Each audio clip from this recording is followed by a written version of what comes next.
Morning, everyone. So it's 10 o'clock and we'll make a start. Starting with item 1 on the agenda's introduction, so I'll start with myself. I'm Charles Pugsley. I'm the new lead member for Children and Family Services. In terms of the rest of the introductions, if you speak at any point within the meeting today, just quickly introduce yourself. Moving on to item 2 is minutes of the previous meeting, so I'll take those as read if there aren't any issues. Perfect. Moving on to item 3 is matters arising. So are there any matters arising from the minutes of the previous meeting? Perfect. Moving on to item 4 is the action log. So I'll hand over to you in for that one. Yeah, not too much to say on this. I think most of the actions are either on the agenda for today's meeting or a future meeting. I think a couple of them, Anita was going to give us an update, but Anita's unable to attend today, so perhaps, yeah. I think that's everything I want to say. Perfect. Thank you very much. Moving on to item 5 is declarations of interest. So do any members have a declaration that they would like to declare?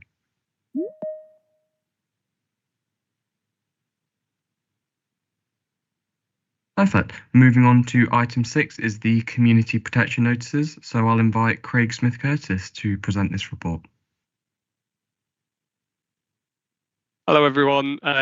Chief Inspector Craig Smith-Curtis. Hopefully, I'm joined by my colleague, Sean Wilson, on the call. I can see is actually in the attendance list, so we'll bring up the proposal shortly. I work as part of the Prevention and Problem Solving Hub, along with the community safety teams in the Prevention Directorate of Leicestershire Police. And the work that we've been doing over the past 12 months or so, as well as in addition to bringing in ESINs and changes to ASB, has been looking at our use of ASB powers. So I'll invite my colleague, Inspector Sean Wilson, just to put forward a bit of a proposal to you with a bit of background in terms of kind of where we're at with our ASB powers, in particular community protection notices and community protection warnings. And then from there, we'll just seek your views on kind of next steps and where we go from there. So Sean, I'll hand over the reins to you. Yeah, nice one. Thanks, Craig. Yeah, Sean Wilson. I'm the inspector within Leicestershire Police responsible for antisocial behaviour and some other matters. So I've been asked to prepare a bit of a paper with a proposal to try and increase our usage of CPWs and CPNs, so community protection warnings and community protection notices. Obviously, for perpetrator disposals, it's an asset that we're able to tap into. And there is clear disparity across LLR in relation to those being used. For example, up until I've only got the data currently up until the 8th of May from when Sentinel went down and ESINs went live. So that's the new case management system for those that don't know. And we had a total of 36 CPWs and 12 CPNs issued across the partnership. And out of that, sort of Loughborough, Charnwood was 17 of those were issued. So what I'm saying is we've got certain districts that issue loads, really utilise it very well, and then others that there's been zero usage, such as South Leicester, East Leicester, and North West, just in front of me now. So whilst I'm looking to get up-to-date data, as in today, I'm just waiting for that report to be run on ESINs. What I'm hoping is, what we want to do is try and develop across the partnership, basically like some refresher training. So a way of that we can work with a trial MPA, so a trial district that we can work alongside and just see if we can refresh the training and get the usage up a little bit. And what I'd like is that so I'd like a volunteer, really, one of the local authorities, to assist me with that, and ideally, as I've just pointed out, not Loughborough, Charnwood, or sort of Hinckley Blaby. I know they're quite good at using them. When I say good, they utilise them more than others. So please don't take that as I'm saying the others are rubbish, or they're not. It's just they don't seem to be utilised well. We need to understand why that is. So it's basically like a trial to look at, can we improve the usage of this power that we all have. I can see loads of hands going up. Do we want to go to some of the questions then as they arise? Sorry, who's first? Andy, is it? Hi, good morning, everybody, and thank you for the comments. I've noted on my notes that we haven't issued any. If we can be added to any trial, we've got quite a few new staff, and that would be brilliant if we can work together and learn more, understand more. That would be brilliant. Andy, where are you from? Sorry, Northwest. Northwest, brilliant. Okay, yeah, noted that. Thank you. Sharon. Yes, I was going to put forward Melton Mowbray, but I think we do issue CWPNs. David's next. David's next. So talk to David. Yeah, David. Oh yeah, Melton certainly do issue CPWs and CPNs. We've had a lot of successful prosecutions on them. I'll just give you a number for CPWs raw now, about 176 we've done in the last 2.5 years. So that's a significant proportion of CPWs that we've done. And we've done approximately around 60 CPNs. So the ratio is around a third of you issue maybe that much, but then a third of it will usually turn into a CPN. So we've got a lot of experience in doing this. I support what the police are doing. I think it's a really good tool. So if you guys are going to use that even more, that's going to be really, really helpful and good. So if we can help to support that, then we will. Lots of volunteers, loving it. Thank you, David. Cheers. My data doesn't show. It shows that you're issuing them, but again, I may well be in possession of some bad data. But certainly from a police perspective, we don't use them for. But then we do know that obviously local authority will issue fines for breaches of CPNs, whereas we, the police, go down the criminal route, and it's a little bit the burden of proof, if you like, is a bit more difficult to prove. It's beyond reasonable doubt. And as we know, that creates us issues getting it through our legal services to pursue a prosecution, which is something we're going to look at working on. So that's brill. Thank you. Who's next on the list? Kevin? Thank you, yes. Councillor Kevin Doyle, CSP lead for the Oby Wixton Borough Council. Likewise, I've not seen any evidence that we've issued any of these. So anything that we can do to support what you're doing, please feel free. We're more than welcome to join any pilot scheme that you want to introduce. Thank you. Brilliant. Thank you. Hope. Sorry, is it Wendy? It is Wendy, yes. Sorry, Wendy. Thank you. So, mine's a question on the paper, and you have to excuse my naivety here because I'm from a health background, but I'm just wondering about the effectiveness of these the CPNWs and the CPNs, and how do you monitor the effectiveness of that in reducing antisocial behaviour? I think David started to touch on that a little bit, but my question was around monitoring the effectiveness and how we know they make a difference. But it's a sanction. David, I'll let you come in this experience. So we've done a lot, and they do work. So we use them for the ASB side. We use them quite a lot. What they allow you to do, say for instance, you have a breach of a CPN, we would bring them in for a PACE interview. So it's a formal PACE interview that they will have. Yeah. And then from there, that's where we look to prove it. And as Sean mentioned about that, we can issue FPNs. We can do that on the back of a CPN. We only do that if we've got enough evidence to prosecute. So the criminal threshold is on a breach of a CPN, but running up to that, it would be a civil process of proof.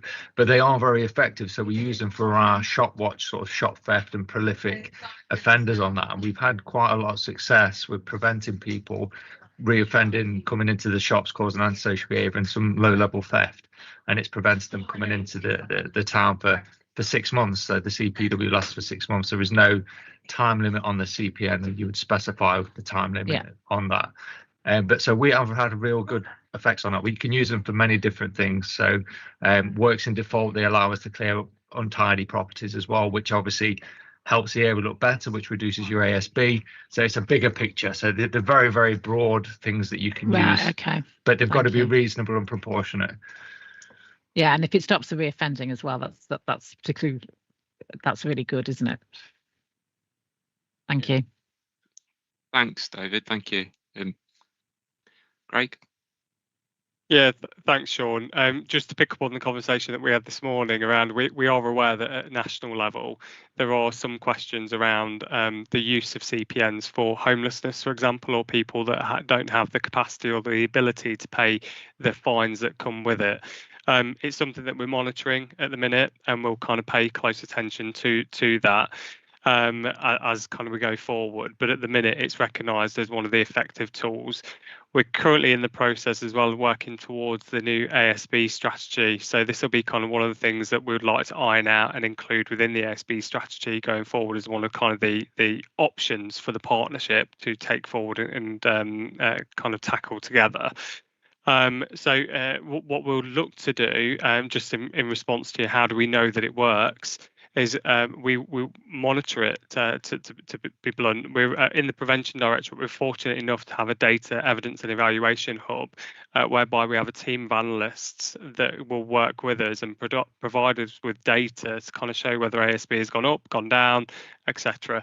Where we've applied something like a resolution or community protection notice, etc., we can apply relevant filters to show when you've used it what the effectiveness of that is compared to without using it, compared to other.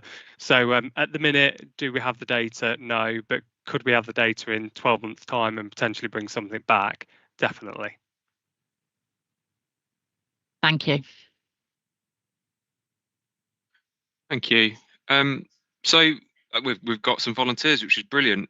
So in terms of Melton, Rutland, clearly using it a lot. We know that certain other areas are, but so out of that, I know I've got Andy and Kevin have both spoken up for Northwest and Oadby and Wigston. So if the board is in agreement with the proposal to start really addressing this and looking at ways of improving the usage, are we okay to utilise Northwest and Oadby and Wigston as sort of trial MPAs with the assistance of Melton, Rutland as sort of advisors, etc., district leads as such?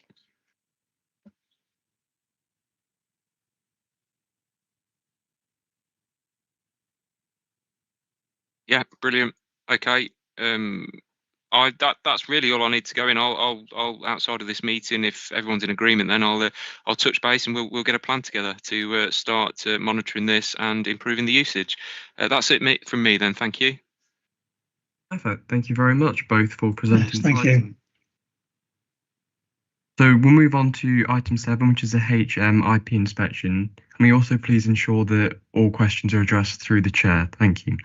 So in terms of item 7, unfortunately something urgent has come up last minute, meaning Kay's been unable to attend. So with that in mind, I'd like to propose that we defer this item either to the end of the meeting if she is able to attend, or if not, to next meeting. Is that okay?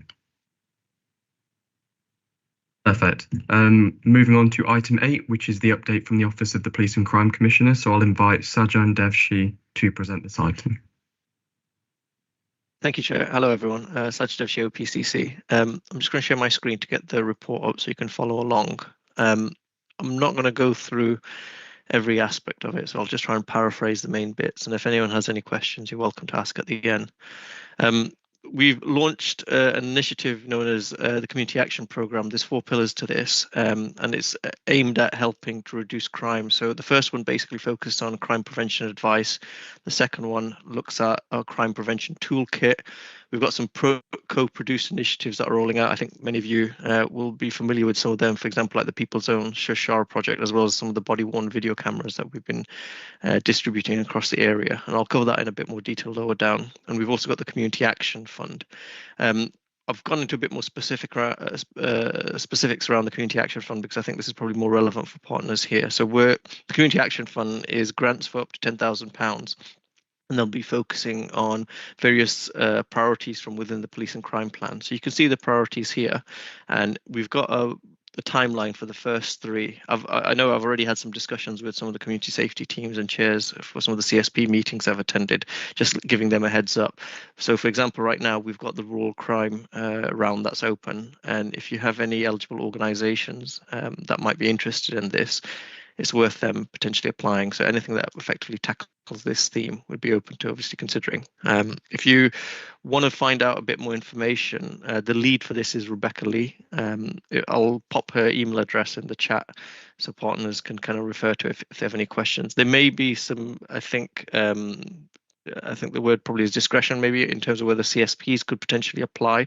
I think it just depends on what they're applying for and how that's going to look. So I'd just say if you're interested as a CSP from one of the districts, it's worth just kind of reaching out to Rebecca and just kind of asking the question and just kind of sharing what your ideas are.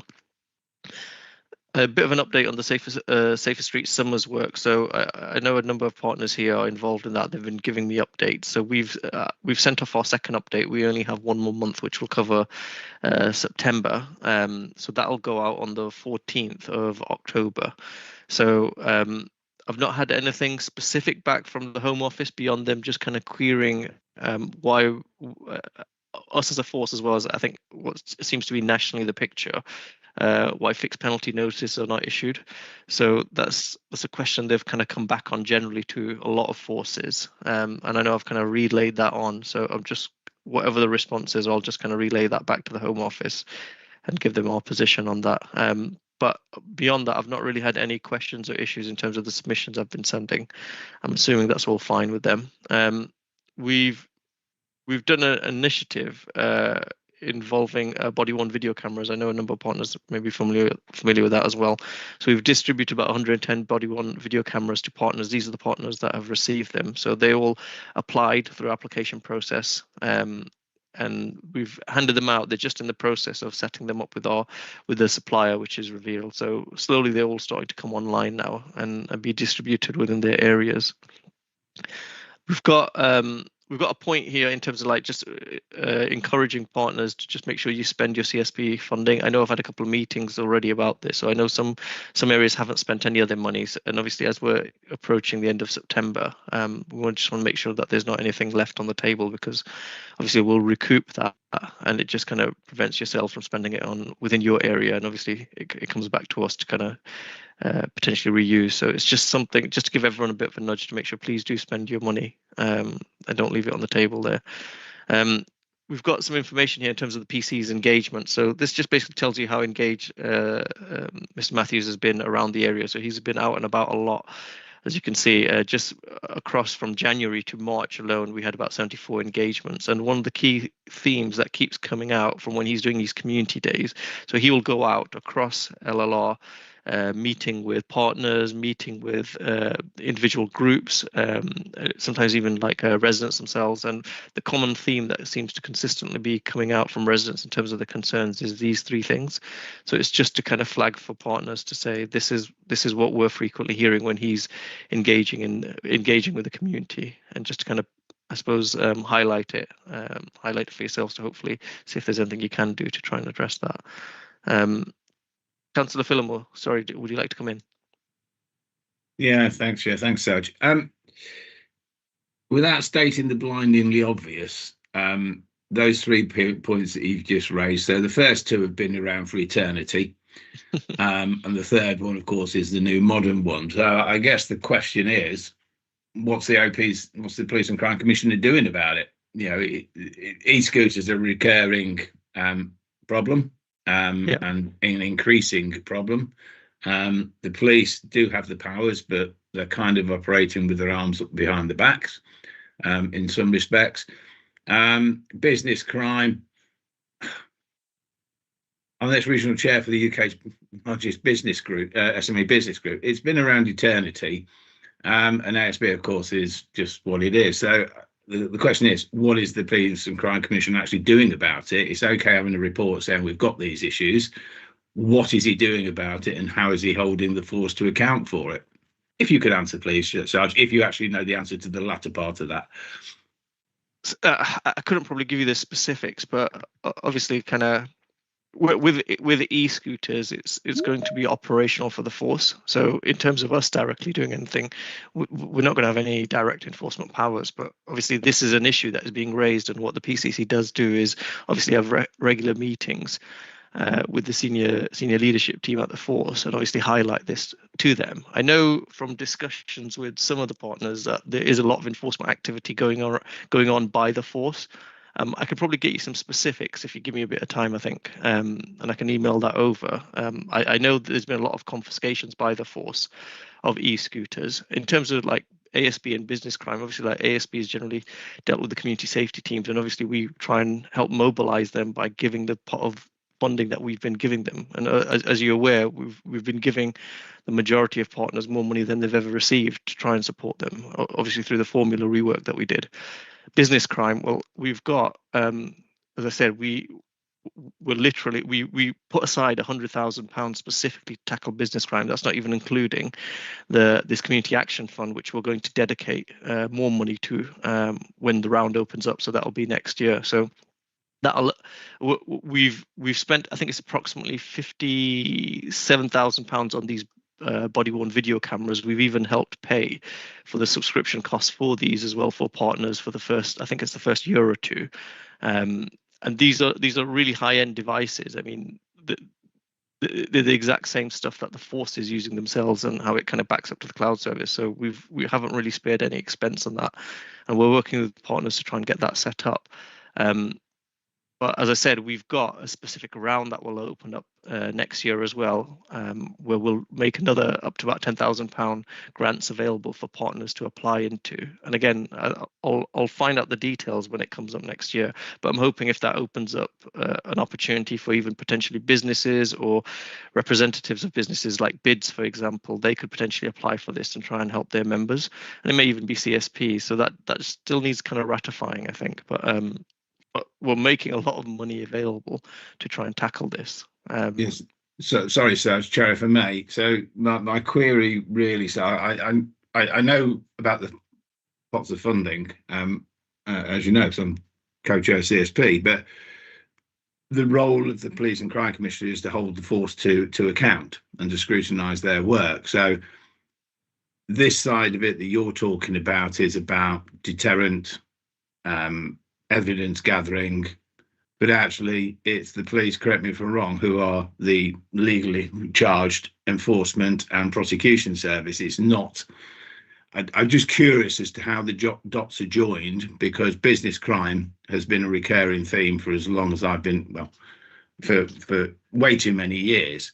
So it's more to do with not just this side of it, Saj, it's the other side of it where the force are being held to account. And I know with e-scooters and e-bikes, that there are principal challenges for the police force until government actually come up with a clear regulatory policy about what is going to happen about e-scooters and e-bikes. But I'm just curious as to what the role of the PCC is in holding the force to account to deal with those issues that PCC is identifying on its community days. I think I've explained that right. So that was more to do with where the line of query, please, Sarge. Yeah, no, I appreciate that. I think it's probably a question that's probably more suitable via the Police and Crime Panel rather than myself trying to answer, I suppose, on behalf of Mr. Matthews, because obviously he will be having discussions with the force as well as the senior management team, and I'm not always necessarily going to be privy to that. So I'm kind of reluctant to give specifics around that beyond saying, obviously, we know it's a priority, particularly business crime, as you say, it's a national priority because it's gone up across the whole of the UK. Yeah. But no, I think, that's fine, Serge. Yeah, if I may, Chair. So, because I know Ewan's online. Ewan, could you pick that up and feed it through to Damien? Yeah, no problem. Lovely, thank you. You sent your very interesting. Chair, is it okay to continue? I've got too much time. Yep. Sorry, I think someone's mic's on, so we've got some background noise. Yeah, Chair, somebody's talking over. But we'll get it sorted. Oh, brilliant! Thank you. Thank you, Chair. Thank you, Chair. We've completed another cohort of the community leadership program. We had 18 community leaders that were successfully graduated, and they'll join the existing cohort of graduates. So this is a program that's been running for a number of years, and the feedback we've been receiving is really positive. If anyone wants to find out more about this program, I could give you my colleague Lily Thorne's details, and you can find out a bit more about it. But it looks at basically empowering community leaders that exist and helping them basically apply for things like grant funding, and obviously try and help them access money that's out there to get their projects up and running. The feedback for that, as I said, remains continuously positive. Really good work going on there. we've kind of made a note in terms of like the people zones. We're basically starting to step back from our involvement in people zones to enable the expansion of the model to new areas across LLR. I think we'll reveal more details as that kind of becomes available. But yeah, that's just an update around the existing people zones that are there right now, and obviously our involvement with that. We've got an update from the Violence Reduction Network. So this was actually put in one of our report updates. I think it was for the Police and Crime Panel. I've just included it in here because I thought it was relevant. You can just see that in terms of serious violence, there is a downward trend between July 2023 to June 2025. So over about approximately 2-year period, we can see that there's a constant decrease and a downward trend, which I think is really positive. We've got the ICV, so we've got an independent custody visitor scheme where we have volunteers that will attend custody settings to check the well-being of anyone that's been arrested and kind of make sure that proper procedures are being followed. So there's basically there's a target of a minimum of 1 custody visit per week per operational custody suite, and that's consistently being met, and you can see that here as well. And those are the main things. If there's any other questions anyone has, I'm happy to try and answer them, or I can take them away. Perfect. Thank you, Sajan, for presenting this item. There's been a question in the chat for you, just asking if you'd be able to share again the name of the funding that you described in your report. Yeah, absolutely. I'll type it up just to save time, and I'll give the details of the contact as well. I'll put that in now, Chair. Thank you. Are there any further questions? Perfect. If there are no further questions, we'll move on to item 9, which is the Leicestershire and Rutland domestic abuse related death reviews. So I'll invite Holly Wells to present that item, and then after Holly's presented the item, I will open the floor to questions through the chair. Thank you. Thank you, Chair. So I am the Domestic Abuse Related Death Review Support Officer, and I sit within the Leicestershire and Rutland Safeguarding Partnerships Business Office. So the local agreement is that the Safeguarding Partnerships Business Office will facilitate the reviews on behalf of the CSPs, which is why I'm felt to be the most appropriate person to attend the board and give an update on all of the current reviews that we have. I just want to touch on the terminology side of it. So there is new guidance from the Home Office is expected. It hasn't been published as of yet. The last update was a draft guidance, I believe it was May 2024, but that will change the name from domestic homicide reviews to domestic abuse related death reviews. What we have agreed within the Safeguarding Partnerships Business Office, and then also that's been supported by the Leicestershire and Rutland Case Review Group, who help oversee the reviews, is that we will start to use the new name now so that it can be embedded, so that once the new guidance is published, it's something that's already well used locally. However, the reviews that are already in process will remain as domestic homicide reviews, but any new reviews going forward will be domestic abuse related death reviews. What I'll do is, and I have done in my report, and now I'll just refer to them as domestic abuse related death reviews just for ease. So my report says that there are 12 current reviews. However, since I've submitted my report, we have received a referral for another case to be considered. So that will be presented at the October Leicestershire and Rutland Case Review Group. So that is a multi-agency group that considers all the referrals, and then they can make a recommendation to this relevant CSP as to whether they feel a review should be held. Obviously, for them to then submit a letter to the Home Office as such. So of the 12 that I've mentioned in my report, there are 2 which have been completed. So one has been completed and has already been submitted to the Home Office. So it was submitted in June. We then received an email from the Home Office quite quickly to say that there aren't any current dates for their quality assurance panel, and that they'll let us know once there is one. So the Home Office quality assurance panel, they are the ones that review all of the reports submitted to them, quality check them, and obviously if they have any concerns or any issues flagged against the statutory guidance, then they send it back to the CSP. If I'm being honest, we're not expecting that it will be heard this year. There's quite a backlog with that panel. The other review that has been completed, an agency that was part of the panel requested just a couple of amendments to the recommendations, but that has now been completed. So we're hoping to submit that in November of this year. And obviously it's unlikely that'll be heard until possibly summer, autumn next year, given the delays of the Home Office. But what I've done in the meantime, as part of my role, is to create the action plans for the reviews. So rather than wait for the Home Office to come back, I've already begun to push forward the actions. I've attended several groups across LLR to either co-produce or even in some cases close off actions already. Because obviously if we wait for the Home Office to come back, then the important learning hasn't already been shared, and we want to kind of get ahead of the curve, so to speak. So those are the two that are completed. And then we also have 4 which are very near the end. So I'll be picking up the action plans on those ones and beginning to create them and drive them forward as well. I don't believe any of the 4 that I've just mentioned there will be submitted this side of Christmas. They'll probably be submitted in the new year. We've got 3 at the moment which are out for commissioning of an independent author. I believe we've had several expressions of interest for those, so then it's a case of reviewing them and kind of doing it against the scoring matrix. There is one that has recently had, separate to the 3, sorry, there's one that's recently had an independent author agreed. So now we're out for an information trawl, and then we'll be looking to hold the initial panel meeting to get the process underway. And then we also have a separate 2.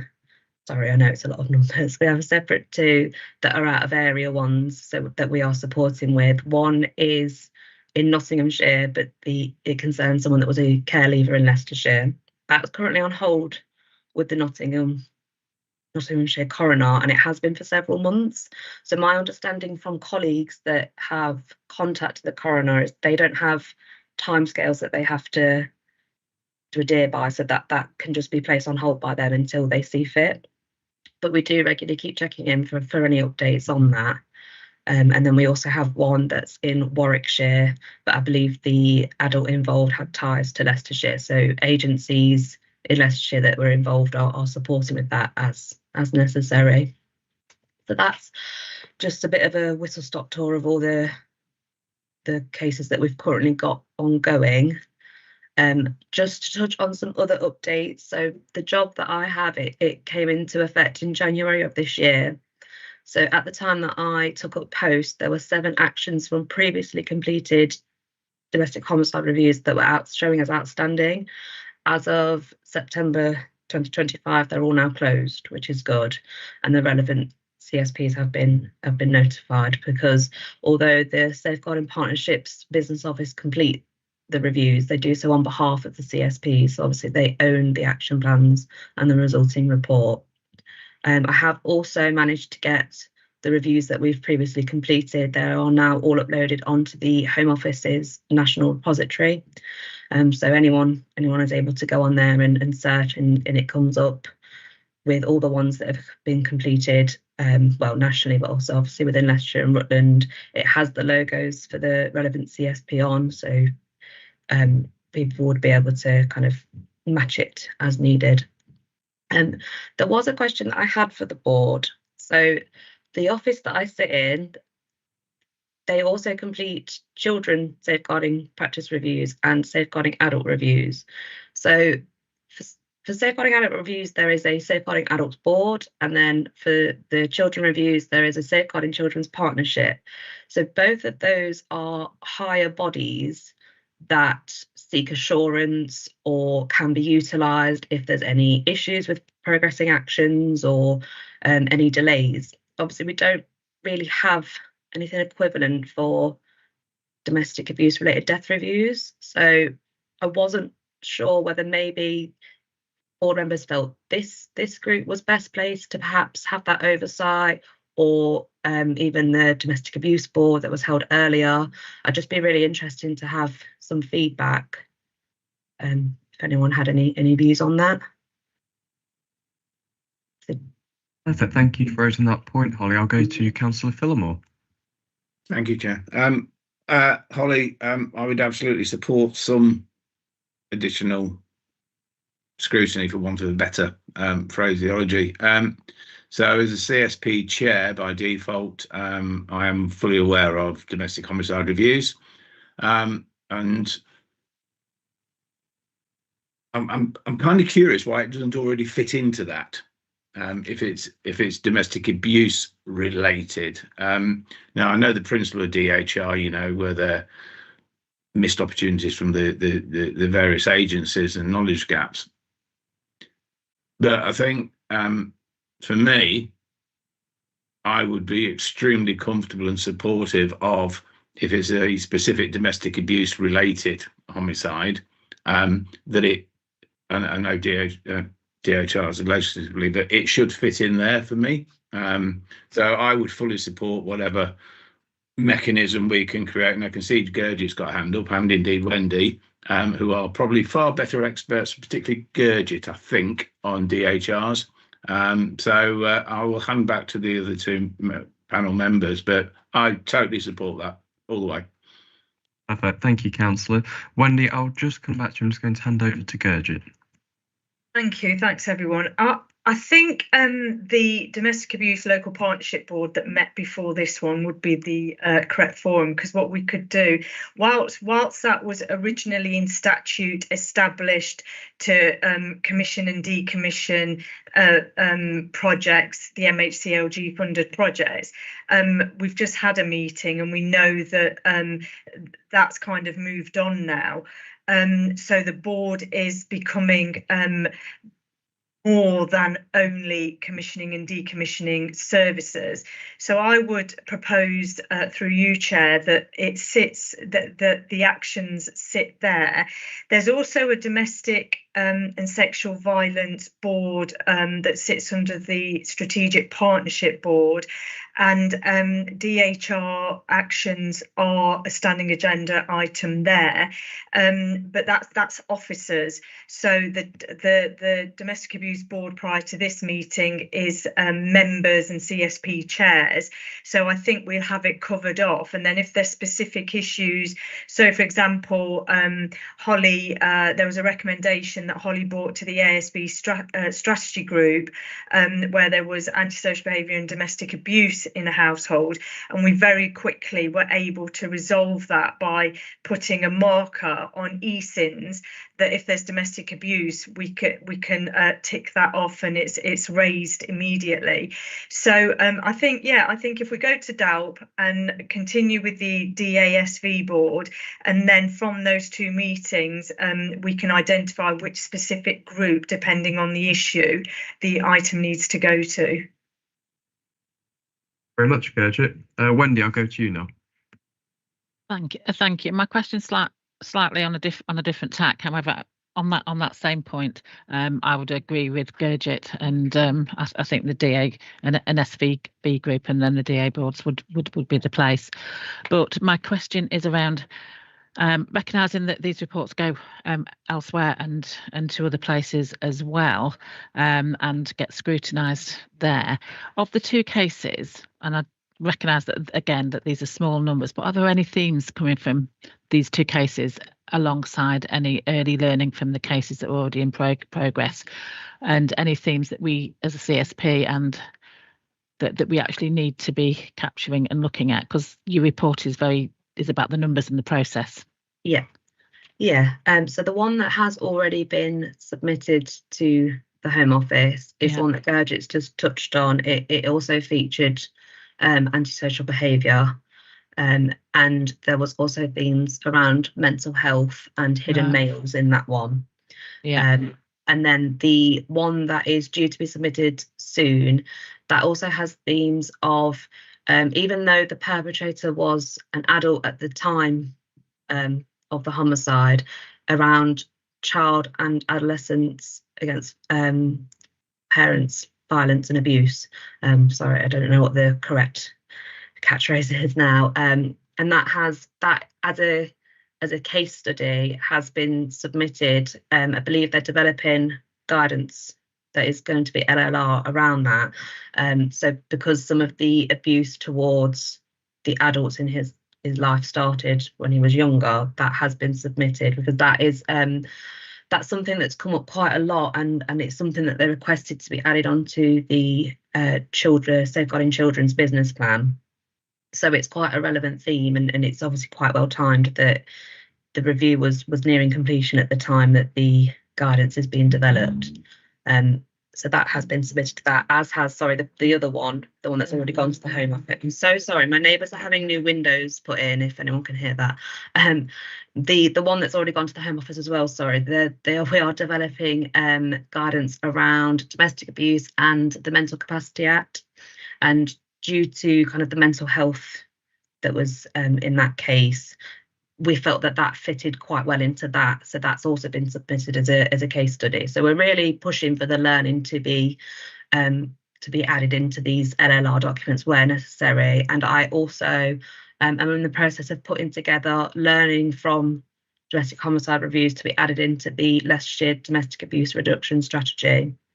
Because we often feel that the learning goes to, so the CSPs rightly and brilliantly do kind of localized campaigns, but often we find that they can be moment in time campaigns, and we feel like that the learning, rather than it being lost, it kind of needs to be added into something that's more overarching. I'm so sorry. So that's also being completed as well. Thank you, Holly. That's it. Thank you, Holly. We will check the terms of reference to see whether the domestic abuse related deaths reviews can be included as a standing item on the Domestic Abuse Local Partnership Board. And Gurjit, I'll hand over to you. Thank you, Chair. Just on the back of Holly's presentation there, thanks, Holly, that was great. So the Holly's post was a pilot post really to look at how we pick up the actions from DHRs, because a lot of them, if they were for a single agency, they were being picked up, but if they were a partnership action, a lot of them were kind of rolling on. And I think it's really important, particularly for the families and friends of the deceased, to ensure that actions are driven forward, and it's not simply a paper exercise. So the role has proved to be and continues to be really important. So we will be looking to extend the post. And just the other thing that I wanted to raise was that DHRs are becoming more complex. I mean, Holly's talked about the Home Office definition. It's getting wider. And also we're getting a higher number of DHRs coming through. At the moment, the way that DHRs are funded through the safeguarding team is that CSPs and the County Council contribute to the safeguarding team. We will be looking at, and I'll be having conversations with officers, and I will be bringing a paper to the next board meeting to look at potentially, unfortunately, but increasing that contribution. So just to give you the heads up on that, as I say, there'll be lots of work going on over the next quarter in the background, but I will be bringing a paper for decision to the next board meeting. Thank you very much, Gurjit. Councillor Wise, please. Just to save Les coming in with this, I'm really concerned that we don't lose this post in the transition ahead of us. So if it's possible to look at funding going beyond 2027, I would 100% support that. We're in danger of losing too many good people and good projects and consistency for our residents if we don't look to take contracts beyond 2027. Thank you, Councillor. Councillor Phillimore, did you want to add to that? No, I'm absolutely with Christine, but I think my supplementary was for Holly is, so just so I can get my sort of head in the right space for you, Holly. So DHRs are approved by us as CSP chairs to go forward. And at the end of the day, we see the outcome and agree or don't agree. Are you looking for that extra layer of sort of scrutiny where it's not just officers that are dealing with this, it's actually a member has an involvement and says, actually, yes, we think this should be investigated. So you just put a bit of clarity on that, please, Holly. Yeah, of course. So it's kind of stemmed from when I create the action plans. So when creating action plans for the adults and the children reviews that I mentioned, often they are assigned to the Safeguarding Adults Board or to the Safeguarding Children's Partnership.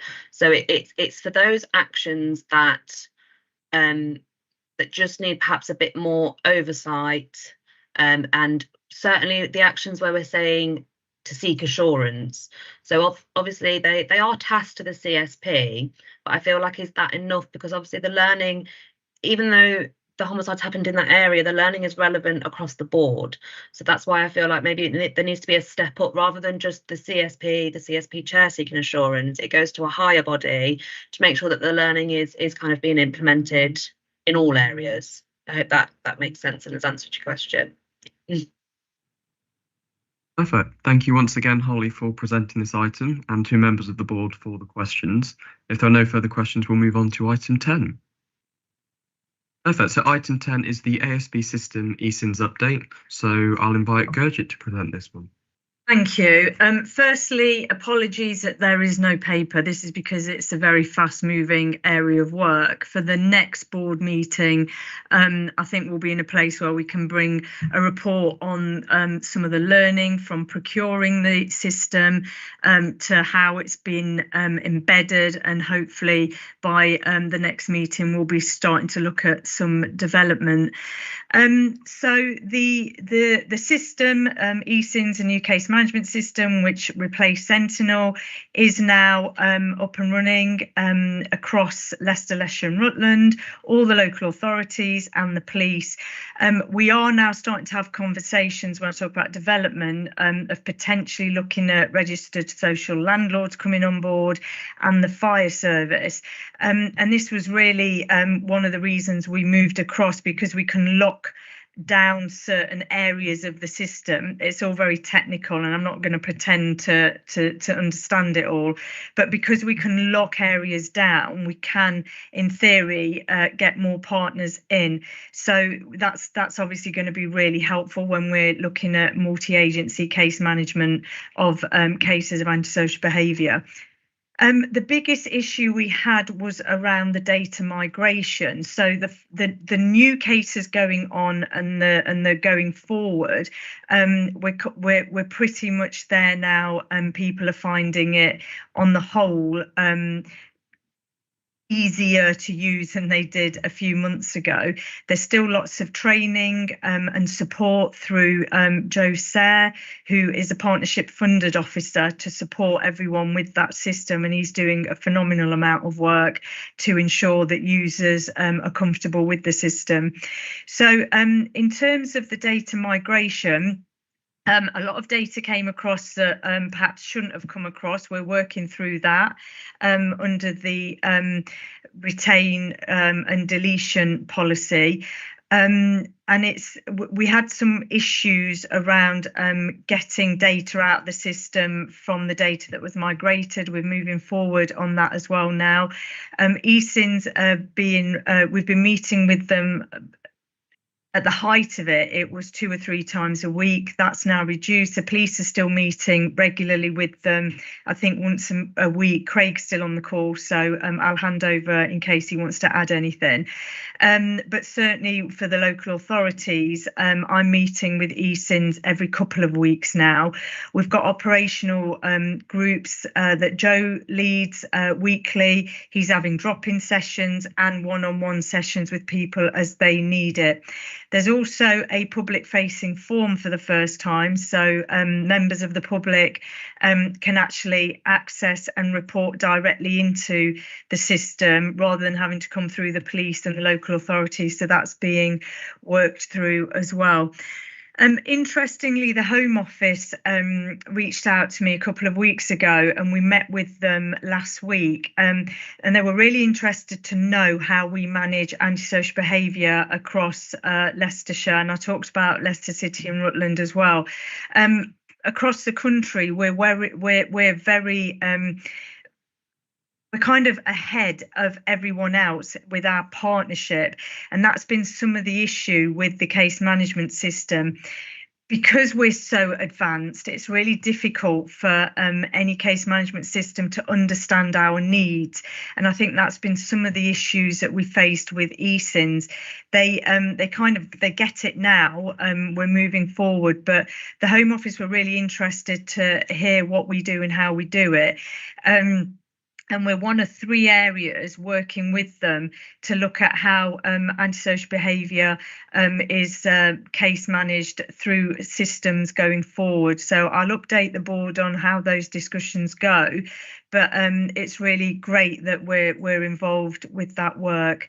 The other things we're looking at more broadly with antisocial behaviour are we're going to relook at the minimum standards for antisocial behaviour. So we've always looked at this. So minimum standards across LLR with local variants, just to ensure that all residents, victims receive a particular standard of support. And as Craig alluded to earlier, we are looking at the ASB reduction strategy. Through you, Chair, would it be okay to hand over to Craig if he's got anything to add? Of course, thank you, Gurjit, for the update. Craig, is there anything that you wish to add? Thank you for the handover. Just really to echo that the priority at the minute remains sorting out the data that's come over. So the data is currently underpinning a lot of the issues that we're finding with ESINs. What we have found is a bit of an opportunity to correct some of the data. So we found data that should have been deleted and we thought was deleted through the old ASB case management system, and so it's kind of a little bit like lifting the lid on a bonnet and having a look underneath for the first time and kind of finding issues that we didn't see beforehand. So we've got a bit of an opportunity to do a bit of housekeeping and tidying up. There has been really good progress in that area over the past week. We've had 22,000 records deleted and corrected over the last week. The deletion of the records is to some extent the easiest bit, because that is kind of clearing the decks of data that we know we shouldn't have. The next stage will be starting to look at the data that we now know we've got to keep, but just isn't in the right format. And that's where at a future time and date, we'll come back to the partnership to kind of go, how are we going to do this? No doubt that will require some resources across the board to kind of start correcting and tidying up the data. But we've not got kind of, an idea of what that picture looks like at the minute, what the ask looks like. So just really to kind of be aware that whilst we're tidying up the data and correcting so that we know that the pot we've got at the end is the pot we need to work with, there will be an ask at some point in the future to support with the data changes, but we'll do that via the delivery strategy groups.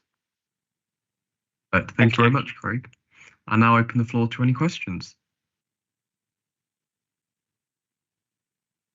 Perfect. If there are no questions, we'll move on to item 11 of the agenda, which is the Prevent Home Office sub-threshold pilot update.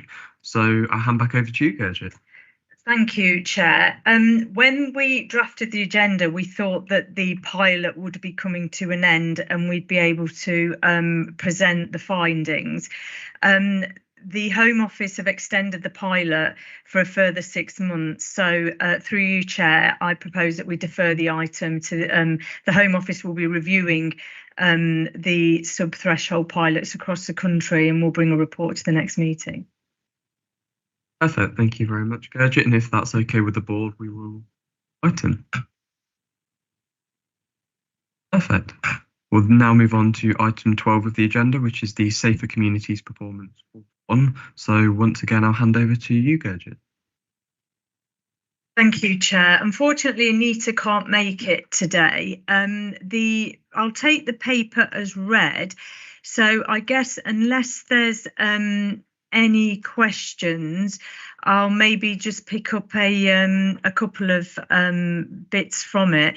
Paragraph 2, you'll see that there's a link there to the Q1 dashboard.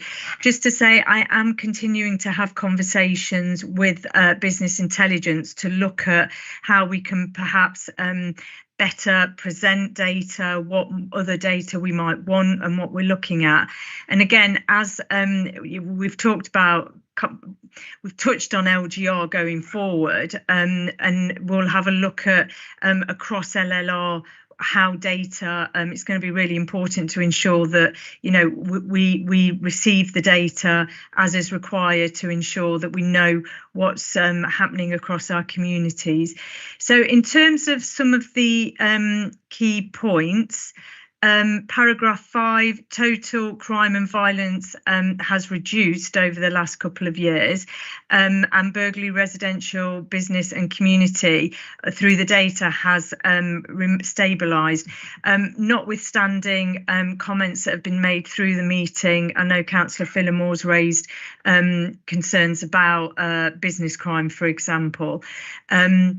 So in terms of the most vulnerable in communities, at paragraph 6, the multi-agency risk assessment conference, there are some discussions underway at the minute about the MARACs and supporting the MARACs and ensuring that referrals are made in a timely way and from across the partnership. So that's the voluntary sector and the statutory sector. Again, it's resources and resource issues, but those conversations are being held across the sector at the minute. So I will update you at future meetings once they progress. The only other thing I wanted to raise was around hate crimes and incidents. So whilst it talks about hate crimes reducing, just to reiterate that that isn't always a positive, and it could be people aren't reporting because of the fear of reporting. So lots of work being undertaken across the partnership to ensure people feel safe to report and feel supported to report.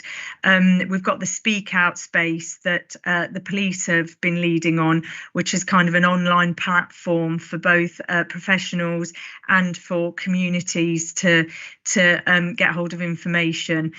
And I think that was really all I wanted to pick out of the report, unless there's any specific questions, Chair.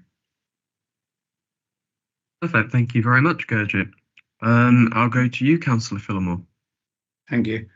It's only a comment and observation. Thank you, Gurjit. So the last comment in first paragraph on point 6 absolutely follows on from what Holly was talking about earlier, about the domestic abuse and death from. So yeah, brilliant. It's all in there somewhere. We just need to tighten it up a little bit with a bit extra scrutiny. So no, thanks, Gurjit. Perfect. Thank you, Councillor. Are there any further questions? Perfect. If there are no further questions, we'll move on to item 13, which is other business. So are there any other items of business that members would like to bring to the board today?